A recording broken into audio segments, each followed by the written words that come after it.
All right, we're live. The April 25th, 2025 Oregon State Lottery Commission meeting is now in session. It is noted for the record that the commissioners are attending this meeting via the web, and a quorum of commissioners is present for today's meeting. Will the clerk please call the roll? Commissioner Conrad? Here. Commissioner Geller? Here. Commissioner Weller? Here. Commissioner Wilcox? Here. Chair Ramirez? Here. Will the clerk please inform the commission of who else is in the meeting? Yes, we have Nate Carter from the Department of Justice. Members of the public have the opportunity to provide written public comment to the commission for this meeting. Can the clerk please confirm that no public comment was received? That is correct. We did not receive any public comment. Okay. Then we'll move on to the director's report. Director Wells. Thank you very much. Good morning and happy Friday, commissioners. Chair Ramirez. I'm thrilled to start today with sharing some exciting news. Today marks a significant milestone in our lottery journey, the 40th anniversary of Oregon Lottery. So 40 years ago, we introduced our very first Scratch It game, Pot of Gold. Now, to commemorate this special occasion, we're celebrating with a 40th anniversary Scratch It featuring a similar theme. So you may have already seen that in stores. We got that out already. As a reminder, the Oregon Lottery was originally established with voter approval to help boost the state's economy through economic development. In 1995, voters further expanded its impact by approving an amendment to allocate lottery funds for public education. Over the years, we've proudly added other beneficiaries, including outdoor school, veteran services, state parks, and more. Today, the Oregon Lottery stands among the largest funding sources for the state, contributing over $6.5 billion throughout its history. Another cornerstone of our success has been the enduring relationships we've built and retained with our retail partners. More than 200 businesses, large and small, have been a part of the Oregon Lottery since the beginning, including household names like Safeway, McKay's Market, Plaid Pantry, Roth's, Thriftway, 7-Eleven, and Fred Meyer. These partnerships are worth celebrating. It's been a long time that we've been together. And as we reflect on the past 4 decades, we look forward to many more years of shared success with our retailers. Moving on to some other internal news. This is a particularly busy time of year for us. We're in the final stages of shaping our fiscal year 26 strategic plans, our budgets, all in preparation for next month's commission work session. During that meeting, my team and I look forward to showcasing our fiscal year 25 achievements, share some key agency insights with you, and guide you through our fiscal year 26 priorities and goals, as well as the budget. Details regarding that work session will be provided to you commissioners soon, so look for those emails and communications. Additionally, we're putting the finishing touches on an all-agency training day set for May 1st. Not only will this event serve as a celebration of our 40th anniversary, it will also be an opportunity for our employees to come together for learning, problem solving, and some meaningful discussions with colleagues they might not regularly interact with.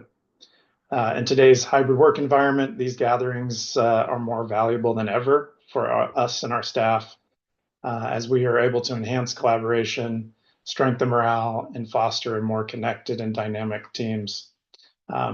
It's always fun to see employees show up who have only seen each other via Zoom and actually get to interact with each other or interact with employees that they've actually never met. So kind of a new, in the new world of hybrid work, this is really impactful when we have these events. So really looking forward to that.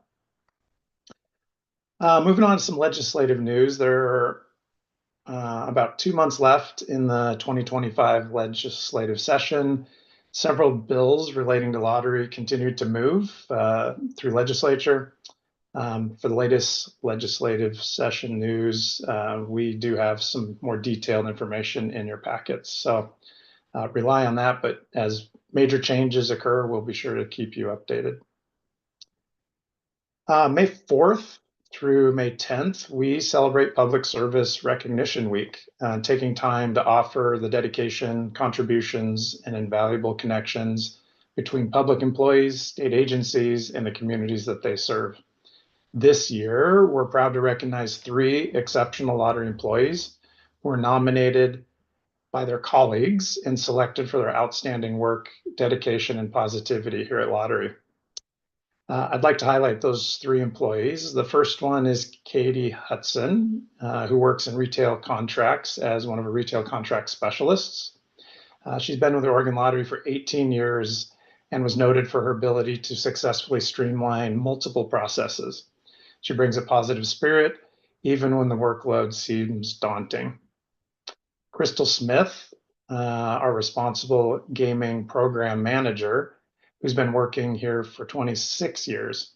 She's known for being determined to get the job done right, with a commitment and an openness to finding new paths, and brings positivity to her role in responsible gaming. Then Vikrant Vadi, an enterprise architect in IT, who has an ability to navigate change and continuously improve process with significant impact across the agency. His nomination cited his focus on commitment to serve and efficiency for Oregonians. So I want to congratulate these 3 employees. This is a huge recognition for them, and personally have worked with all of them and can't say enough about their professionalism and their impact that they have had on this organization. So congratulations to all 3 of them. Normally I would give you a sales report at this point, but I'm going to skip my narrative today, as we're going to allow staff to provide a more detailed review for you later in today's agenda, which takes us now to a few winter stories.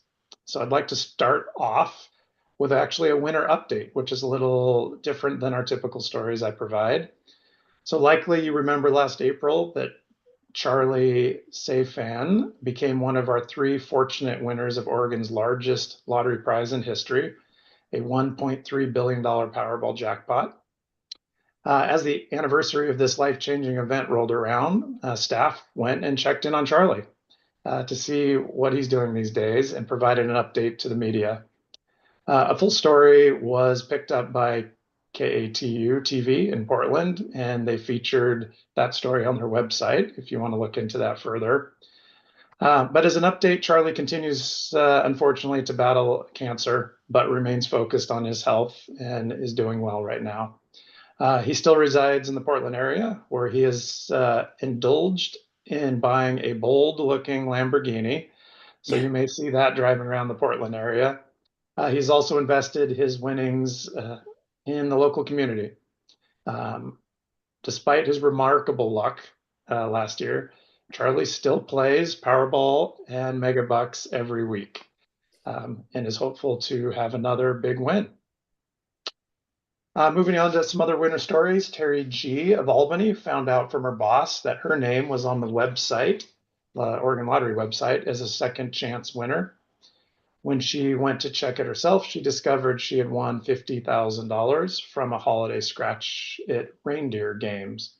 Terry and her husband are celebrating their 20th wedding anniversary next month and are thinking of using the prize for a trip to Hawaii.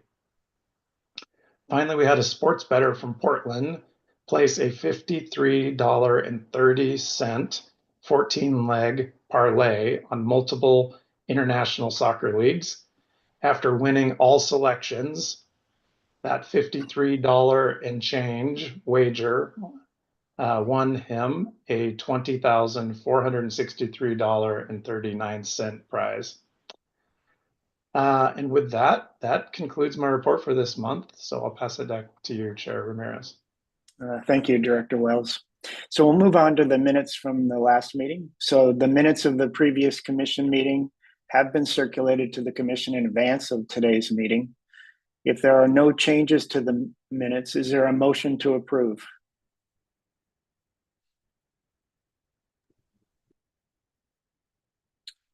Julie, you're on. Julie, Sorry, you're muted. Jeff, can you grab that and I'll second? The minutes of the previous commission I move that the minutes of the Oregon State Lottery Commission meeting held on March 28th, 2025 be approved as final as presented today. Do I hear a second? Second. Will the clerk please call the roll? Commissioner Conrad, Aye. Commissioner Geller, Aye. Commissioner Weller, Aye. Commissioner Wilcox, Aye. And sorry about the glitch. My iPad timed out on me and I couldn't see the screen anymore. Chair Ramirez. Aye. For the record, the motion is passed. Now we'll move on to financial report.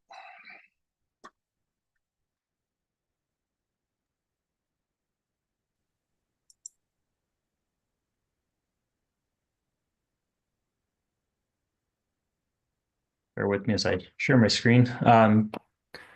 Good morning, Chair Ramirez, Commissioners, and Director Wells. For the record, my name is Carl Strauss, Controller for the Oregon Lottery. Today we'll review the third quarter financial results for fiscal year 2025. Through March, we've transferred $724 million to the state. This alone is enough to satisfy the debt service coverage ratio included in the bond covenants for Oregon Lottery-backed bonds. In April, we were transferring an additional $212 million. That's not shown here, but is our final quarterly transfer for the year. Expenses as a percentage of gross sales is 3.2%, consistent with historical trends. Also, through end of March, we spent $15.2 million of our investment fund allocation. This is primarily the planned rolling replacement of video lottery terminals, while our contingency reserve remains fully funded at $135 million. Net revenue for the 9-month period ending March 2025 was $1.1 billion, which was a $21.2 million below forecast and $17.6 million less than the same period of the prior year. This miss on revenue is primarily attributed to video lottery, as well as a challenging month of March where we saw a 5% drop in gross dollars played over the prior year. This drop in gross dollars played is due in part to the fact that during the prior year, Oregonians received a surplus tax refund related to the 2023 tax year.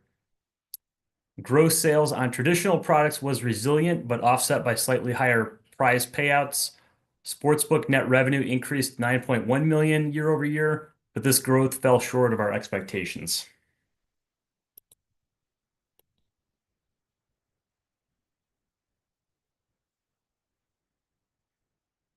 Looking at direct expenses, retailer commission and ticket expense both came in higher than budgeted, as those are tied to strong gross sales on traditional products. Game vendor charges had a favorable variance due to the combined lower revenue and higher prize payouts related to the sportsbook activity. Game equipment parts and maintenance has a favorable variance due to the changing mix of game set purchases early in the year, as well as slower than expected invoicing from a vendor on one of our new game sets.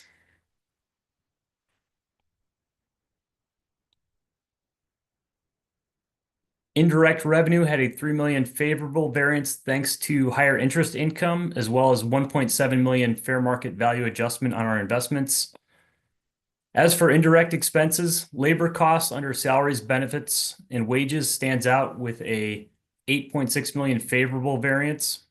$2.3 million of this is due to the management of position vacancies, while the remaining $6.3 million is related to lower benefits costs due to revised expectations around our PERS pension expense.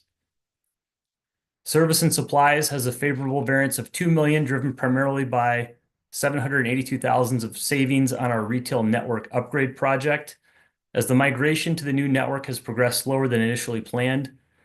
Budget savings were also realized across many other expense categories, including staff training, recruiting, supplies, and fleet expenses.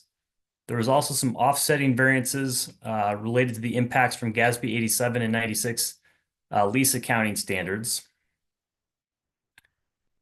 Net profit for the 9-month ending March was $665 million, which was in line with expectations, or approximately 0.1% less than budgeted. As always, a comprehensive variance analysis is provided in the commission packet and public meeting materials. Please review these for additional detailed explanations on the year-to-date performance. Also included, you'll find balance sheet and other quarterly reports for your consideration. And at this time, I would be happy to take any questions or comments. I do have one question. So I think it's commendable that you were able to offset the miss on revenue with cost, right? By managing the expenses. Do you anticipate that you'll be able to continue to do that? Because it seems that the revenue decline year over year seems to be increasing every month. And I'm just curious how long you think you can offset that with expense management. That's a great question. Many of our expenses are tied directly to our revenue. So some of our main drivers, retailer commissions, for example, ticket expense, game vendor charges, those are all very closely tied to our revenue line. So as those fluctuate, we would expect offsetting changes in the expenses. Okay, thank you. Are there any other questions or comments from the commission?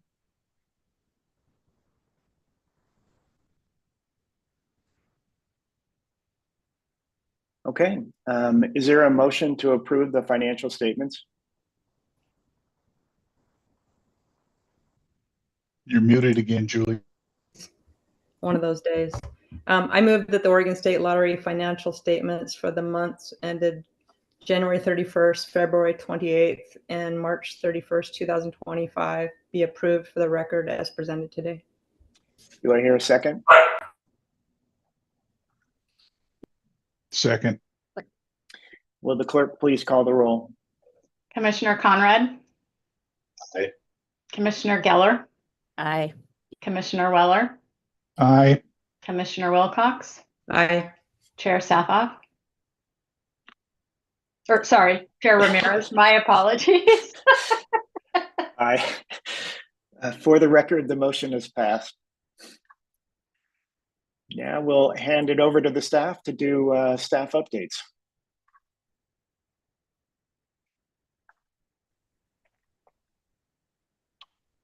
Good morning, Commissioners, Director Wells. For the record, I'm Stacy Shaw, and I head up our product marketing group, which includes our Safer Play program. I'm here today to give you an update, as Director Wells promised you last month, and I'm sure you're anxiously waiting.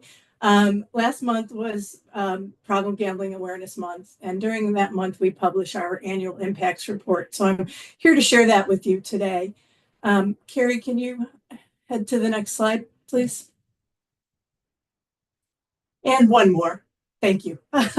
So one of the things, before we get started, I want to talk about a change in terminology that really signals a change in how we do our work. We've traditionally called what we do our responsible gambling program or responsible gaming program, depending. But we've made a move to Safer Play. And Safer Play isn't just a change of words. It's really a change of philosophy in how we communicate. Safer Play is a much less stigmatizing way and less judgmental way and more inclusive way to talk about what has formerly been known as responsible gambling. So you'll see that move, but we also see it in terms of how we engage with people and how we talk to people. So today I'm gonna, for our newer commissioners who have may not be as familiar as some of the others, I'm gonna do a very brief update of the program overall, and then I will talk about our impacts in calendar year 24. Next slide, please. So our Safer Play program is guided and governed by a responsible gambling code of practice. This is in statute as of 2016. It's been in statute. It's been revised a couple of times, but I believe that is very unique to lotteries, to having a code of practice embedded in statute. So we're pretty proud of that. It is a very, very long document, but it fundamentally has 5 things that we need to do and that we commit to Oregonians to do. The first one being making sure people understand how our games work and that they have the information they need so they can make informed choices on if, how, and when they play our games. One of the very most important things we do is to make sure that people who are affected or know someone who's affected by harmful issues from gambling know how to get resources that work for them, and that they understand that they're free, and a number of other things.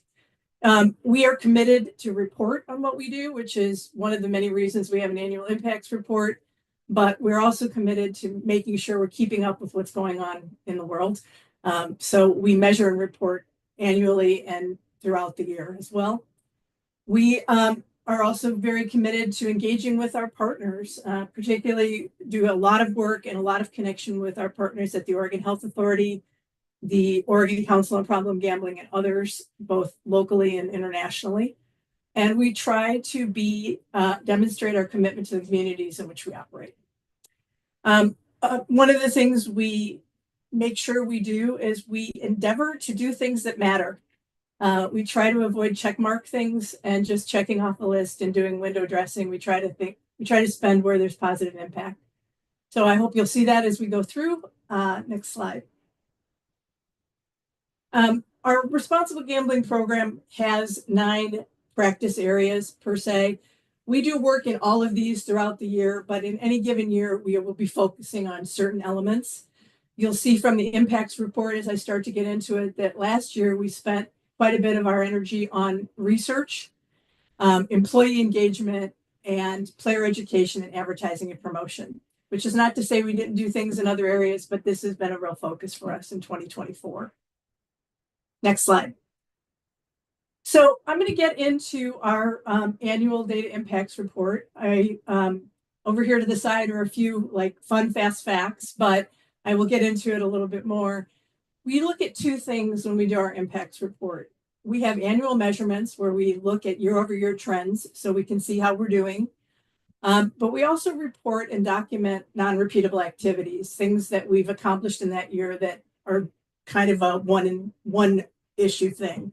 So we combine those in this report. We don't just monitor ourselves. We do have a number of independent assessments that we use, and those are combined to how we report. And you'll see that as we go through. So next slide, please. Our annual program metrics fall into 3 broad areas. The first one being brand promise. And brand promise is measuring how Oregons feel about us, about our commitment to safer play, and about how aware they are of the things that we do. The commitment we make to them, we measure how we're doing against that. We also measure our marketing and advertising. We have what is called an always-on marketing campaign all year long to direct people to information, resources, and help. And we monitor that for both outputs, how many people visit the website, things like that, but also for outcomes, how many people engage with us as a result of that. And then we do have required training. We require annually for our retailers, retail staff, and lottery staff to be trained in safer play. And we measure outputs and outcomes in that as well. How many people take the training, but also more importantly, what did they learn? So let me get into that. First, we're going to take a look at some of our brand promise metrics. Next slide, please, Carrie. We have 73% of Oregonians, as measured by our brand promise study, are aware that Oregon Lottery revenues fund treatment and prevention services, which is an extremely high number. I'm not reporting year over year. It is pretty consistent. It's steadily grown, but it's pretty consistent. This year, we changed the benchmark a little bit to make sure that it wasn't just awareness of treatment, but that it was awareness that lottery revenues fund the treatment, which is an important distinction. The other thing to note from this particular data point is about 3 in 4 Oregonians are positive and think this is a good use of money. It's a good use of our money, that we should be doing this. Next slide. We promote the available resources that are funded through the lottery revenue, and we promote the features of it. The things we promote are that it's confidential, that it's provided by professionals, that it's available for anyone affected by gambling, and most importantly, that it's free. We measure what Oregonians know and also lottery players, because it's great that all Oregonians know and important, but it's even more important that lottery players know. We have remained relatively consistent in the first 3 categories year over year with little ups and downs. But the one thing that we watch a lot is the free metric, because it's very important that people understand it's free. That can be a barrier if you're having issues. And about 5 years ago, we were at 45% or so, and we've gotten it up close to 60. It is a bit of an uphill climb. You know, most people really don't believe anything's really free. So that is something that we work on, and we try different messaging to make sure that we can get that across as much as possible, because it can become a barrier to help seeking if you believe you can't afford it. So we continue to focus on that. Next slide, please. In the past year, we started to introduce new resources and tools because we were reaching out to people earlier in their help-seeking journey. In the past, we'd focused mostly on people who were ready to seek treatment, and we've expanded our outreach to try and get people earlier get them support earlier. So we started to measure this year awareness of these new tools that we launched, and it's pretty good for just 1 year, about 8 months in the market with these messages at the time of this study. So we started to really position things as if you want to make a change to your gambling, not just if you want to quit. So we have players and Oregonians starting to hear that from us. We were promoting online communities, chats, blogs for people, and people are starting to pick that up. And for the first time, we asked people, and we actually only asked people who said they were sports bettors, if they were aware that DraftKings, our sportsbook platform, provides tools and web things for them to use. And we've got a pretty high, it's a small sample, but it's a pretty high awareness from our sports players, which is a really good indication. Next slide. So I want to talk about marketing and advertising, and I hope, as you are all consumers of marketing and advertising, that when you're out there, you're seeing some of these things. We do a lot of work in digital. We have a lot of outdoor. We do a little bit of print and a little bit of connected television. But you're never going to see an Oregon Lottery logo on any of these things. That is intentional. We direct people to OPGR, which stands for Oregon Problem Gambling Resources, which is a very comprehensive website with a lot of tools, resources, links, connections to counselors, direct chat, live chat. But we manage, develop, maintain, and promote this OPGR. And we do all the advertising that directs help seekers to the site. So if you see this is coming from us, but we don't brand it that way. That is not what we're after here.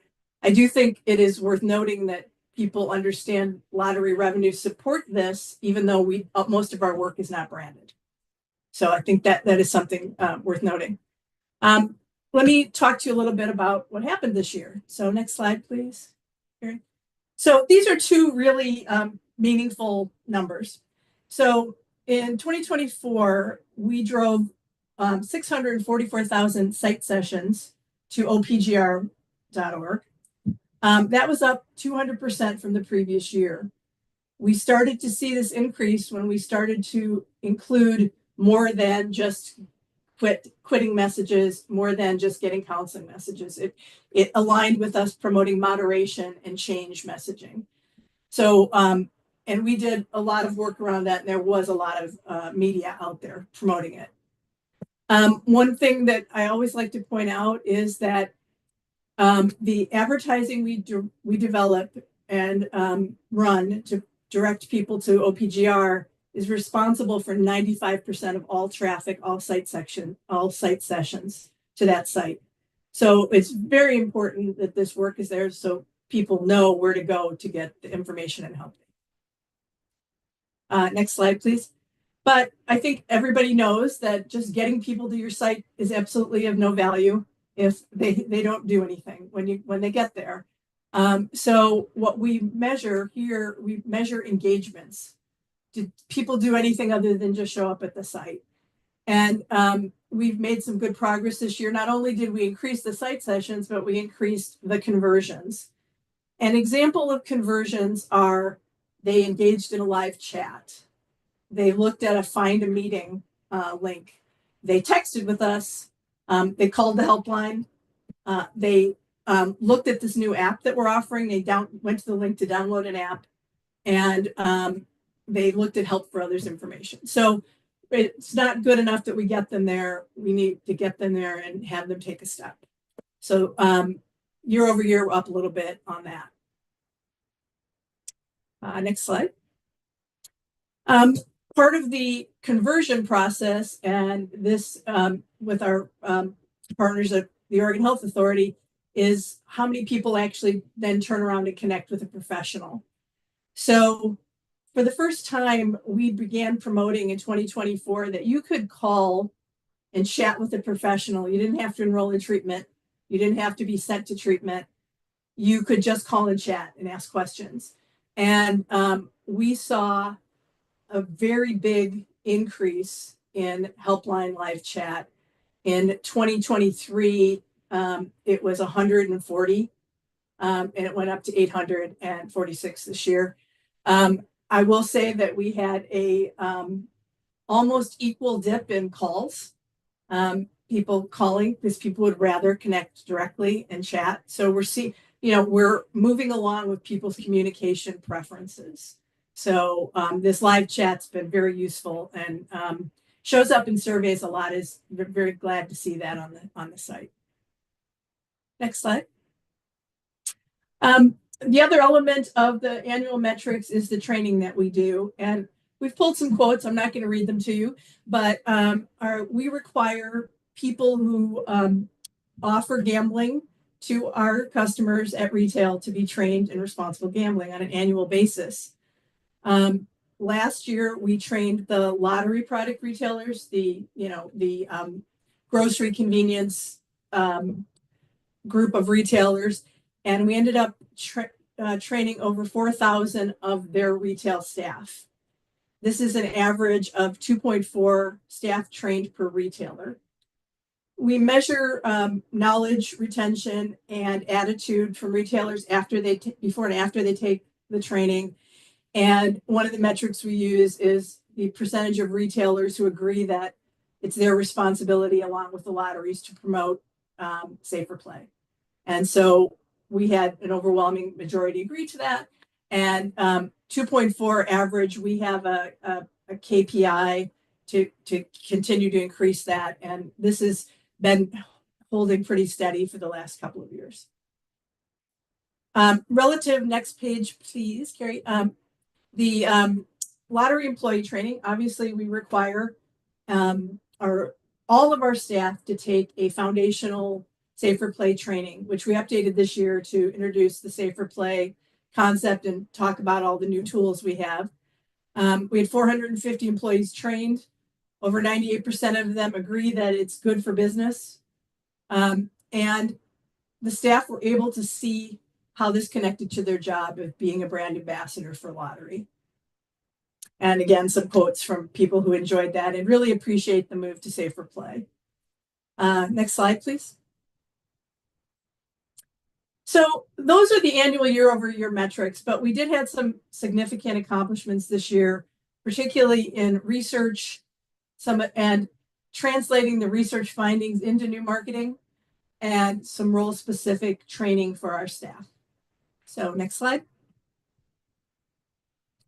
Some of the commissioners, I believe, had a presentation from me about this new initiative we had about early support, about reaching more people at more points in their help-seeking journey. I just want to go over the research we did, and we've already actioned it quite a lot. But we did environmental scans. We looked to see what tools were out for people who were just wanting to think about change, not quite ready to seek help. We did a lot of that. We met with subject matter experts, both in training, in prevention and treatment and advocacy. And we did a lot of interviews.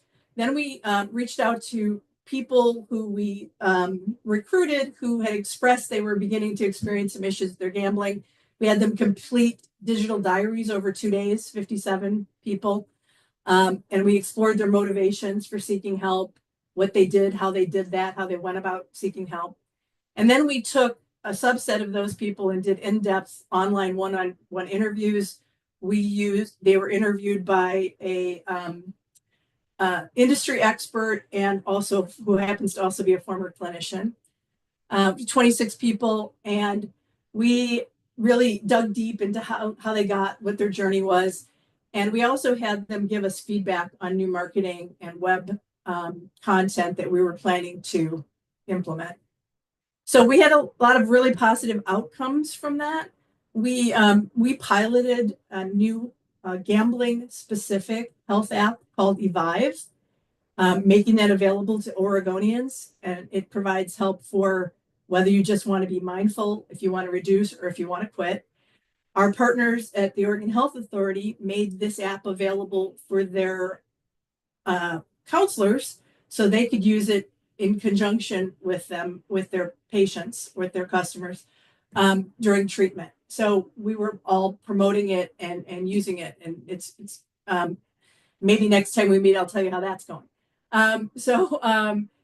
We also develop new content and tools. We have a lot of videos, quizzes, and community resources. It's very important for people to reach out in their community. And we identified another need. There are, for every person that personally has a gambling issue, there are other people affected by that. And so we began a multi-phase study to understand how we can support what we call affected others, people affected by someone else's gambling. And I'm sure I'll be back to talk to you a little bit about that in the not too distant future. Next slide, please.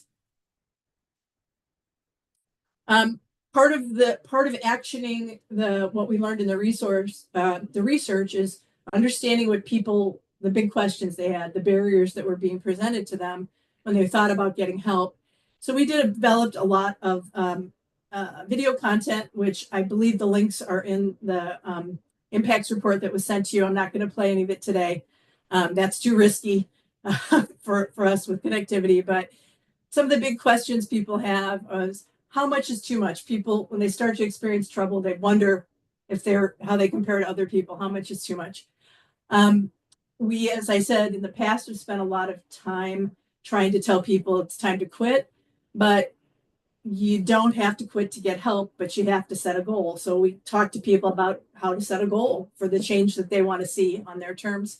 And then what happens when you're ready to get. So these are all great. And we connect people. We urge them to try the Evive app. There are some safer play guidelines, and there are a lot of risk assessments, and people like to evaluate themselves. They like to take quizzes. So that's been a very effective call to action. Next slide. We also had an initiative around lottery staff training. We have a large group of people, both in the retail channel, in our contracts group, in security, a lot of people who have very deep interactions with players and retailers. And, it can often be difficult to have conversations to promote safer play and direct people to resources. So we developed a training for those people with those kind of roles to help them to practice, to get good at having those conversations, making them a natural part of an interaction. We did develop an on-demand training module in addition to doing it in person so people could go back to it. This was a voluntary training. We have training that is required, but this was voluntary. And we identified that in the lottery, we have 183 staff members who have player or retail facing roles. And we set a KPI of getting 25% of them to take the training, and 52% did it. So we will continue to want that to increase, but for our first time, this is quite good. And I really do thank all of the leaders in all these departments for placing a great deal of importance on this and getting us this number. And then we did something that I've been told is very unique, but we developed a self-care training program for our staff who have the difficult job of promoting safer play out in the field with customers and retailers. And we had an in-person instructor who is a training expert, and she came in and led this training with folks. We had 46 staff participating. We represented 5 different functional areas. We piloted this, and we want to continue to expand it. And 80% of the people found it useful and relevant to their role. And it really was about how to take care of yourself while you're doing this very difficult and often, upsetting work. So we're going to continue with this. This is important to our employees' well-being and ability to do the job. So next slide. Just want to tell you what we're focused on this year. As I mentioned, we are going to be doing this affected others research and then translating our findings into outreach. We are going to do some new training for lottery product retailers. We are currently working on developing culturally relevant retailer training, which is not only translating, but it is engaging with people who understand how gambling is viewed in specific cultures so that we can adjust the training to be so people can hear it, so it resonates for them. A good example is safer play doesn't mean a lot in a couple of languages. So we have different ways to do that. There are different cultural norms. So we're working through that with a number of people who are very prominent in their various communities. And then in terms of accreditation, this is a big thing. The World Lottery Association, WLA, has a certification program that measures how good your safer play responsible gambling program is. It's very in-depth. You have auditors come in. It has 4 levels, and it happens every 3 years. We have had level 4, which is the highest level, for the past 2 3-year periods. We are knee deep right now in writing the upcoming certification and are looking at having an auditor in August. So that's it. And open to any and all questions. I don't have a question, but I have a comment, a couple comments. So I really am impressed with how comprehensive this program is put together.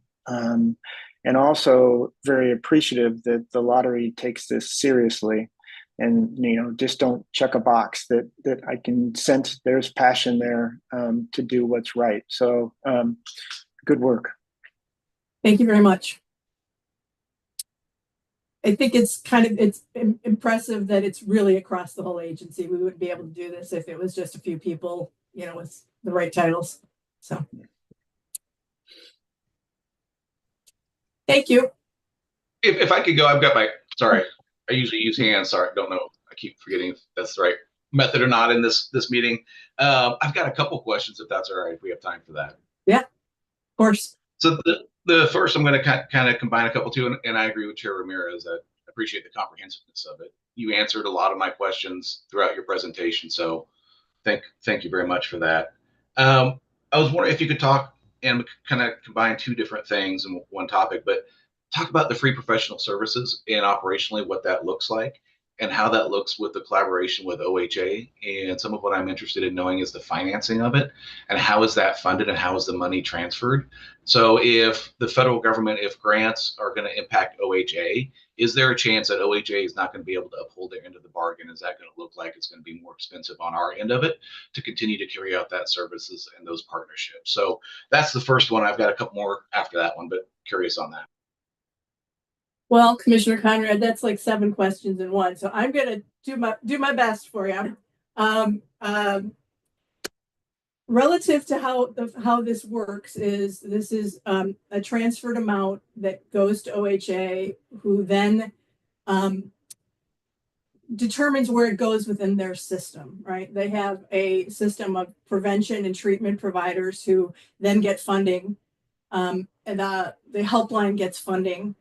And so we don't determine that Multnomah County gets this much funding for treatments. It's transferred, and then the OHA system providers distribute the money as needed.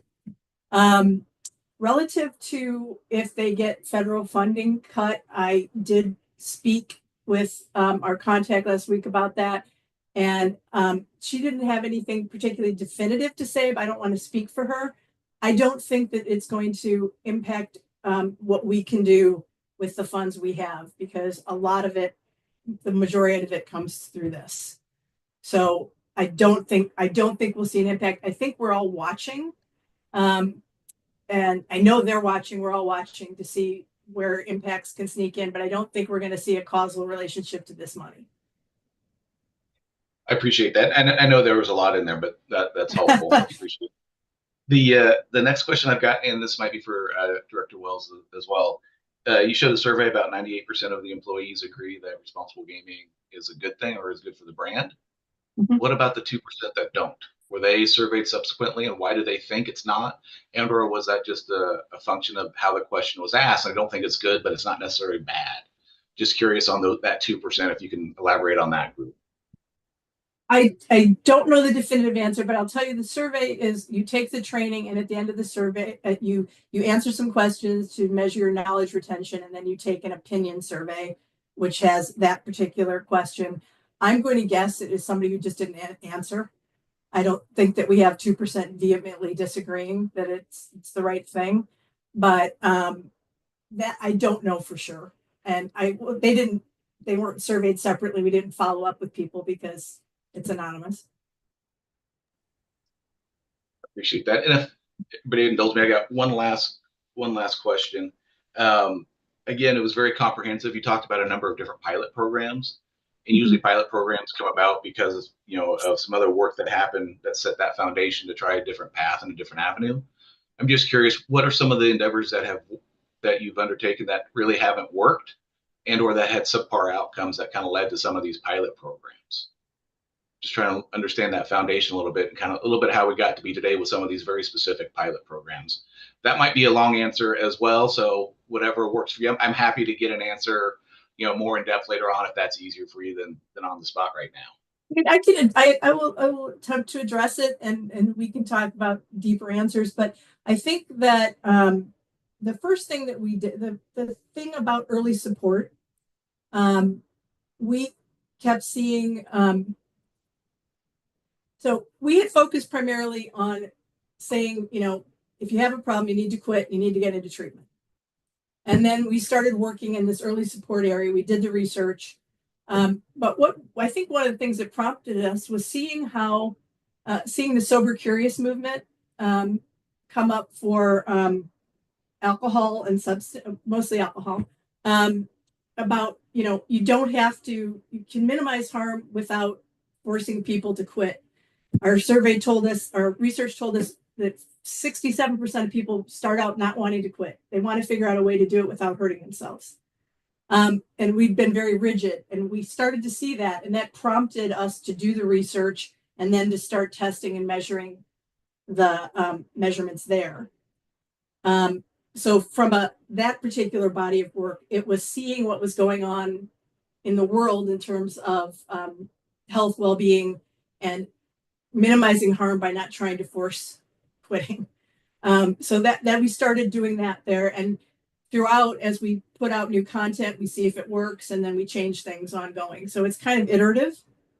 That particular thing. The one about self-care probably came out, honestly, as a result of COVID, because it got harder and harder for folks who are out in the field, and they are seeing things, and everybody's tense and nervous, and so we tried it. And the reason it is currently now still a pilot is because it's very effective when you do it in person, but it's very hard to think about bringing everybody in for days. So we're trying to find a way that we can have something like self-care that can be either on demand, or we have a train the trainer kind of thing that we can do. So I don't know so much that it was things that were going wrong that we tried and we did differently, so much as optimizing what we had and paying attention to how, in some cases, how the world consumes media, how the world seeks help, things like that, and trying to keep up with that and bring our program along. And, if I didn't get to what you're looking for, I'd be more than happy to have an additional conversation. You did. That was very helpful background. I appreciate that. Thank you, Chair.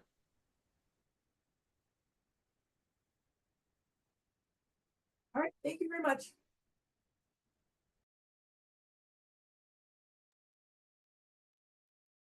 All right.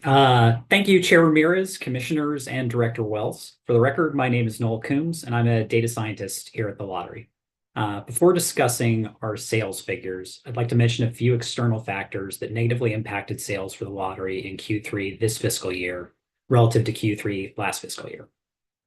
In particular, we had increased competition from the now operating Medford Casino, smaller tax returns to Oregonians compared to last year's kicker, and smaller jackpot prize pools across all 3 draw games. Conversely, we had an external factor that positively impacted year-over-year sales, which was we had more favorable weather. This year, we only had 1 day of modest snow-related impact to sales compared to the much larger snowstorm last fiscal year that significantly impacted 6 days of sales.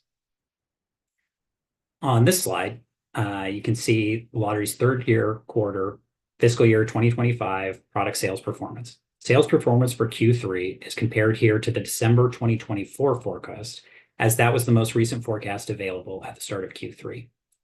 In the third quarter, the lottery generated $353.0 million in net revenue across all products, compared to Q3 2024 net revenues of $359.6 million. Current quarter sales were 1.8% lower. Additionally, current quarter sales were 5.5% lower than the December forecast of $373.5 million.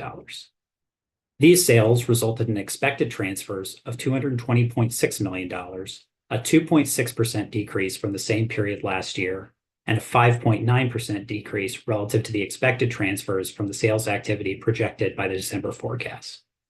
Next slide, please, Carrie. Thank you. This slide is the same as the previous, while showing year-to-date quantities instead of just quarter 3.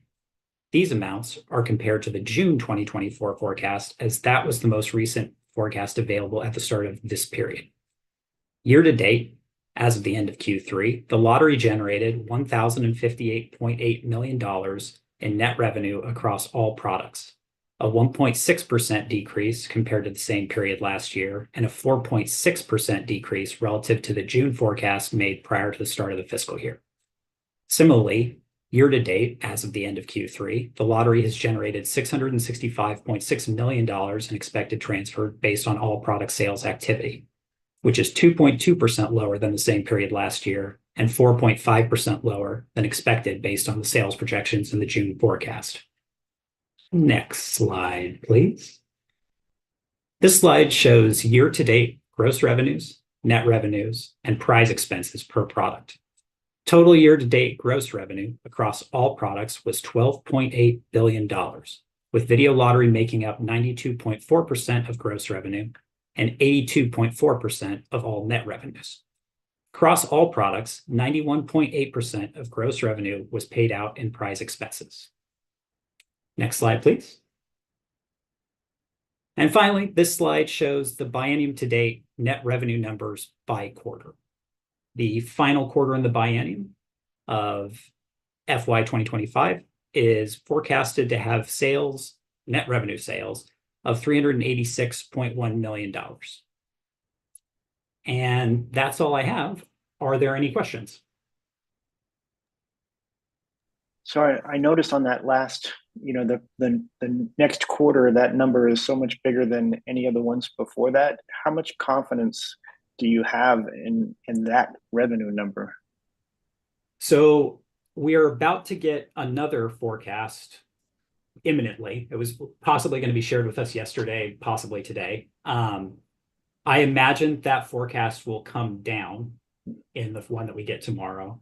This Q4s tend to be our best quarters in that they are the most impacted by our favorable seasonality of tax return season. But I would still imagine that forecast will be lower when we get it. Okay, thank you. Certainly. Quick question also, Noel. Yes. In that same vein, roughly what % lower are all the other actuals from their projected at those times at those various quarters, either % or a dollar amount? So like, the last quarter, 353, did that originally come out at 360, 370, and it gets bumped down a little bit? What's the average variance below? I'd have to go back and check, but in general, the quarters have been coming in lower than forecast. And then as we've been moving through time, each subsequent forecast has been revising downwards. So I'll get the actual numbers across the series of forecasts that have been made as we move through time. But there has been accumulated deltas. So that on the second slide that I talked to, where we talked about the year-to-date miss, where we were, I think it was 4.5%. Yeah. So our overall net revenue based on the June forecast, so essentially prior to all of this fiscal year, we are down 4.6% on net revenue. And so the interim forecasts have been revising that number down. So if you looked at the most recent over time, it would be less than that 4.6%. But from the perspective of the start of the fiscal year, that's how much we accumulated as a variance. I appreciate that. It's one of the things that we've talked about here in the commission, and that I'm really curious on, is over time with the new state economist, the new methodology to do the economic forecast, how much improvement do we actually have? And we're combining that with, the downward trend in actuals anyway.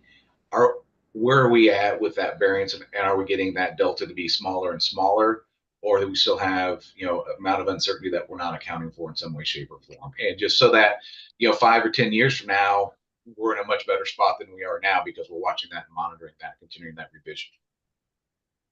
Yeah. In general, I'd say that the forecasts are the best available that they can make at the time they make them. But it is possible that the process can improve. And a lot of it is the challenges of the particular macroeconomic environment across the nation as they make them. Yeah, understood. Thank you very much. Certainly. Any other questions? Thank you.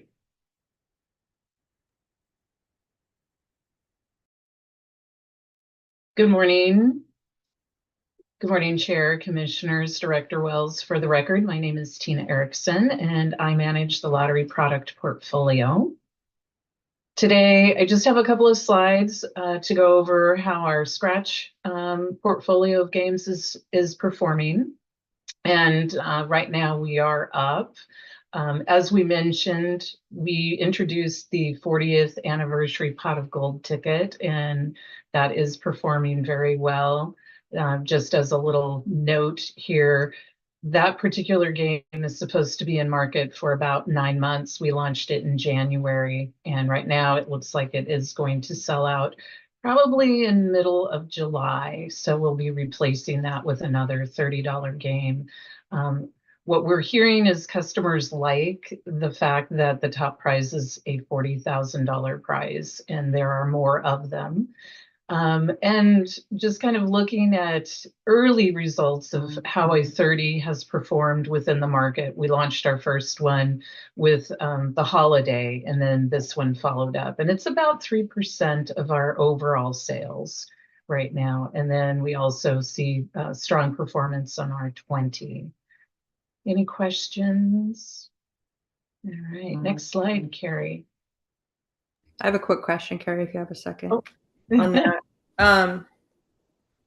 Just going back to the special ones we put out in the past, the tickets, and then the repeating the ones from 40 years ago. Have we had much public response? I mean, other than buying them, that they like where we're going, or just kind of a little bit more than that? If you don't have it, that's fine too. I think from what we see, just some of the comments, there's a lot of, hey, this is really fun. I kind of remember the first ticket that we launched was a $1 ticket, super tiny. This one, again, people, I think over time are really appreciating that it's not just 2 top prizes of, say, $200,000 that they can win. And we've spread out the prizes within this particular game. So there are more what we would call meaningful wins. So recycling that theme was kind of fun. And we've done that with other games as well that have performed, but we like to give some space in there, so you're not just kind of rinse and repeat every time, because then that gets a little old for customers. Thank you so much. Yeah. All right, Carrie, next slide. So again, as Noel did with the caveat, we've got impacts on what our jackpots amounts are year over year. And so as we know, these amounts really are driven by what those jackpots are. So not much to share in this space. I did want to remind everyone, though, that our Mega Millions price point change, going from $2 per ticket to $5, was done on the 5th of this month. So we are monitoring it. I don't have a whole lot, just, 20 days worth of sales isn't going to give us a lot of direction at this point, but we are just monitoring to see how that game is performing. And that's all I have today. Any questions? All right. Well, thank you. Well, thank you, Tina. Chair Ramirez, Commissioners, Director Wells, good morning. For the record, my name is Saar Richards, and I'm the manager of the video gaming products here at the lottery and present this quarter's update. The top line, you can see there in yellow, we were down 2.77%. And like Noel and Carl talked about earlier, a lot of that is attributed to the no tax kicker this year, or the smaller tax kicker this year. Moving down, we're continuing to replace the E20 with the Cascada. This last quarter, we replaced 298. At the end of the quarter, we're at 436, and as of today, I just checked, we're at 415. Also last quarter, we launched Bao Zhu Zhao Fu onto the Helix and returned Regal Riches. Regal Riches is a game we had on prior, and we had a lot of feedback from players and retailers and staff to bring it back. And so that was brought back at the beginning of this month. And it's still too early to tell how it's going to shake out, but it's doing very well. Looking forward, on the Cascada, we're launching Rich Little Piggies. Rich Little Piggies has a really nice persistence feature, which really means it keeps players engaged while they're playing, just to try and increase that entertainment aspect of it. And then moving over to our left, you'll see a beaver, and behind him, Multnomah Falls. We've been working with Light and Wonder to develop a game for the Cascada in concert with our own digital team here at OSL to make sure that the icons really reflect Oregon. And you can see there's the beaver, behind us, Multnomah Falls. Also in this game will be the Pioneer from on top of the state capitol building, our state flag, and some other well-known iconography from Oregon, grapes, salmon, other things to try and really celebrate Oregon as part of an Oregon lottery game. And then last but not least, the Sierra. The Sierra is something we're working on right now to bring in to continue to replace the last of the E20s and then to start to replace the Oxygen. And Chair Ramirez, as you mentioned earlier, are there opportunities for cost savings? And the Sierra is very closely aligned with the current terminal we have in the field, Crystal Dual, which gives us a great opportunity to see some efficiencies in parts, because there are a lot of parts that can be swapped between the two terminals so that we can actually have some savings there. Any questions on video? I'd like to ask if my ducks are getting fair share of exposure on this. That's a question I've been asked a lot, and we are working to see what we can do for the ducks. As you can see, the beaver isn't supposed to represent necessarily Oregon State, but yes, because of just what you brought up, we are looking at what we can do moving forward with other vendors and Light and Wonder as an opportunity to do a duck-focused game. So yes, that is something that we're talking with vendors right now about. That's okay. Just keep up the strong efforts, please. Oh, absolutely, absolutely. If I could offer a counter opinion that we need lots of orange and black, and maybe have a baseball player or a baseball bat would be awesome and amazing. So appreciate that. 100% agree. I'm an Oregon State alum, and so when the Beaver game got presented, I was giddy. Wanted to have it named Benny, but they refused for obvious reasons. So yes, absolutely. Well, I'm a Western Oregon State College Wolf, so you're going to have to add that in here. And we're getting more and more Wolves in the state now because of all these great programs. And we do have some great Wolf games. We got like Wolf Moon, other games that do feature Wolves. So yeah, we can. We're trying to do the best we can to make games more in tune with what Oregonians really enjoy. So that's moving forward. We'll try and do more of that. Anything else before I turn it over to Carrie? Awesome. Thank you all.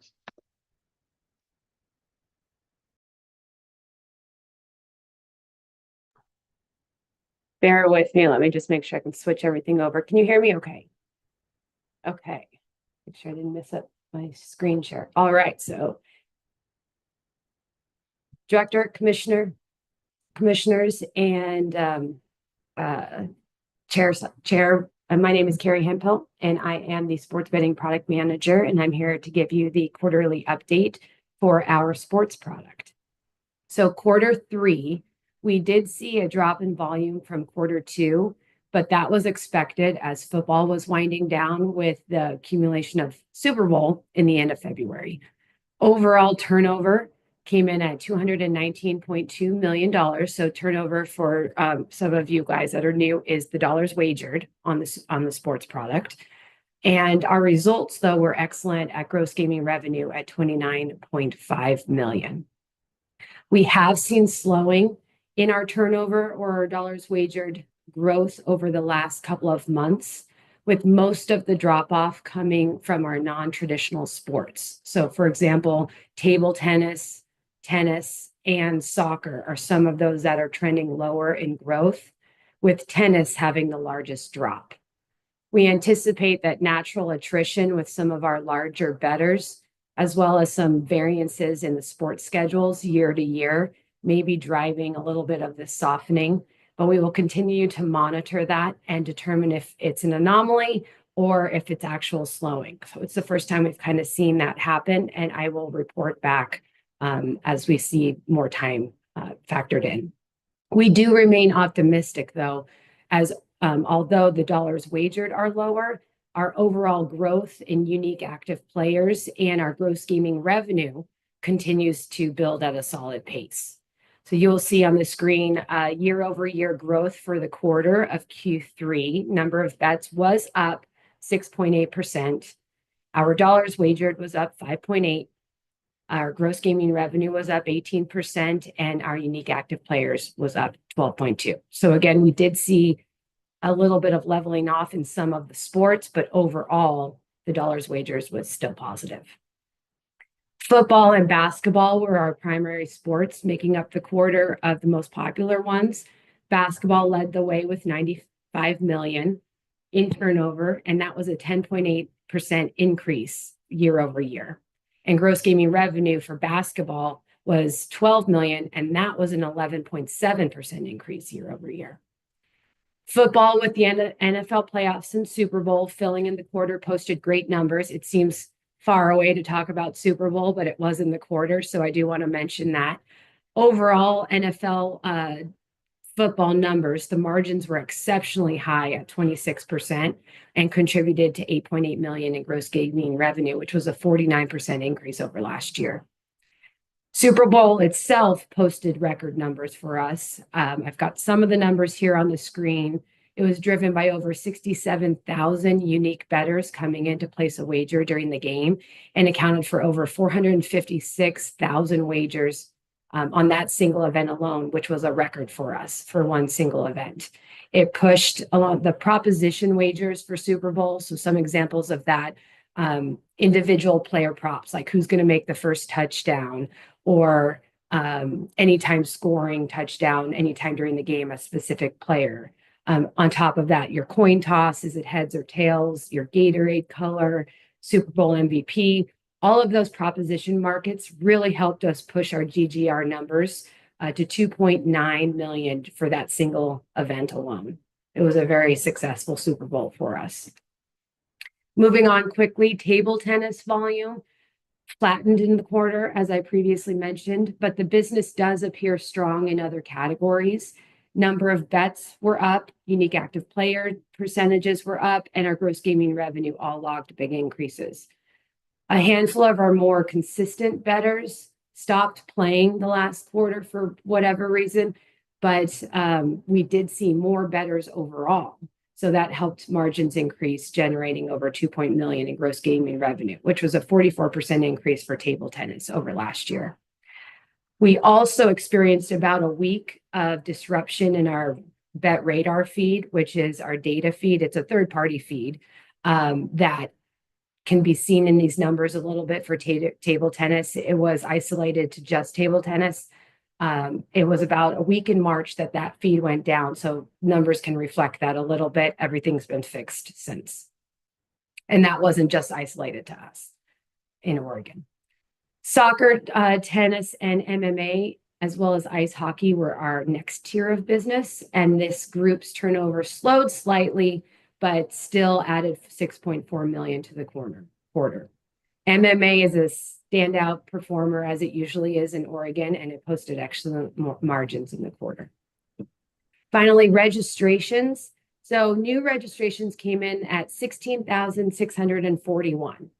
This was a decrease of last year. Last year we had about 20,000, but we had that very interesting Taylor Swift Super Bowl kind of push that added about 3,000 extra registrations for the norm. Our registrations this year is very comparable to 2 years ago in 23. So even though it was a decrease from last year's, it's still a very good level for us that we had over the quarter. And it does continue to, NFL continues to drive those very strongly. So I feel like that's why there was a little bit of a difference. But we are continuing to see significant spikes when we have fighting events like MMA, specific ones coming in. We just had one the other weekend. I don't have the numbers because it was April, but we get a lot of new registrations during that time as well. And aside from that, looking ahead, we have the NBA playoffs and finals coming in. Baseball regular season is playing. And then for hockey, we have the playoffs and Stanley Cup. So it should be an exciting next quarter for the sports product. Any questions? I've got a quick question. Does the XFL, do they move the needle at all in any way, shape, or form? Or once NFL is done, nobody bets on the off-season football? It's there. It's considered one of our other sport categories. So it's mixed in overall with the other sports. It's a nice to have, but it doesn't move the needle tremendously. Thanks. Okay, I'll move on to Commissioner Communications, if anyone has anything. I have a couple. First is just a comment and kudos to the lottery as usual, because I'm continually impressed by the caliber of folks that work for this agency. And it's this, anyway, I'll say more about that. But I want to especially recognize Katie Hudson and Crystal Smith and Vic Roth Body. I don't know how many years Vic Roth has been doing IT, but as you can see, I need IT help sometimes with this new technology that failed me a little bit today, but we got it done. And Crystal, for her 26 years doing this. I worked for the state police for 26 years.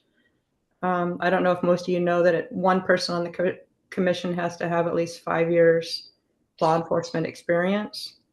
So I'm not the financial guru that you all are, but I'm sure learned a lot. So thank you for Crystal for adding to the responsible gaming portion of this. It's pretty awesome. And then Katie again for streamlining and being positive and doing all those things that make the Oregon State Lottery better. And the question I have is kind of going back to the West law enforcement part of it. And let me correct myself. Here I said Western Oregon State College. That dates me a bit. It's Western Oregon University now. The question I have is, with my years in law enforcement, there were random checks of, say, for instance, vendors that sold, not necessarily vendors, stores that sell tobacco and alcohol and whatnot. And I guess I'm curious, this is kind of a state police question, if there are vendor checks that we do to make sure that these clerks and whatnot are making sure that these people are 18 years old. I'm sure they are. The training sounds great that we give to them, and we give to them and all RG, all of these things. That might be something that Director Wells might be able to address. I'm not sure. Yes, we do some undercover enforcement and verification checks through state police. So that is part of our interagency agreement with them, is to conduct that type of business. So we don't talk a lot about the details of what those are for obvious reasons, but yes, we do we call them integrity checks, to ensure that retailers are performing their roles as a retailer as expected via the contract and law. That's kind of what I thought. Sometimes I forget things, but it just kind of to reiterate, maybe for the new commissioners, that there are checks that happen. So we don't want to be giving alcohol or anything to, lottery tickets to folks that shouldn't be getting them. I know I have like a 13-year-old niece, looks like she's 25. So thank you for doing everything you do. And I'm just, again, happy to see the new commissioners and hope to meet them in person. All right. I would also, Go ahead. I would like to make a comment, Chair Ramirez, if you don't mind. That is that during much of today's meeting, comments have been made that some of the reason for not being higher numbers than what we had a year ago is partly due to the lack of a kicker that was on last year's tax return. And I would just like to make sure that everyone knows I try to get all of any refund to my clients and make sure they get as much as possible back in their pockets. Whether they spend it on the lottery, I don't know, but I do try to get them their full refunds.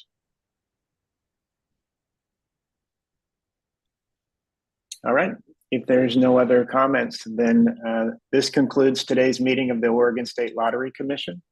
The next meeting is scheduled on Friday, May 30th at 9 a.m. Thank you for attending the meeting today. This meeting is adjourned. Thank you, one and all. Thank you all. Thank you, Thank guys. you all. Have a Good good day. weekend.